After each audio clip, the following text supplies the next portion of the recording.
du coup, on est sur la M7, sur la 7 à l'entrée de Lyon. Vous étiez tout à l'heure sur la 450. On était sur la 450. Pourquoi vous êtes ici et quelles sont vos revendications? Alors, on a démarré ce matin à 5h du matin des Monts du Lyonnais.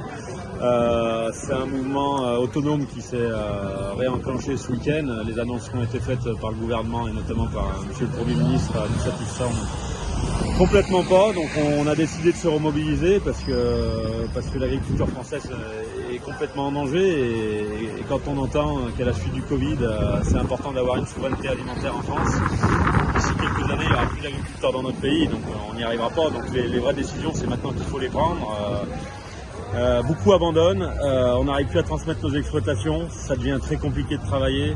Le regard extérieur l'est encore plus. Ce qu'il faut bien prendre en compte, c'est quand même que, si vous voulez, si on arrêtait d'importer tous les produits de l'extérieur de la France qui ne sont pas à la norme française, et ben on n'aurait plus rien. On n'aurait que notre production, la nôtre. Nous avons les normes les plus poussées du monde.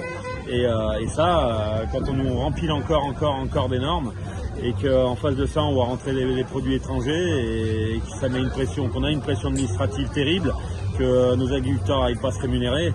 Et ben on en arrive là aujourd'hui. Et on a un double discours où on veut porter l'agriculture française, c'est la plus belle, mais seulement nos agriculteurs ils sont en train de crever, quoi. Et donc c'est aujourd'hui qu'il faut se mobiliser et c'est pas le peu d'annonces qu'on a eu vendredi qui vont suffire à sauver toutes les différentes filières du monde agricole français.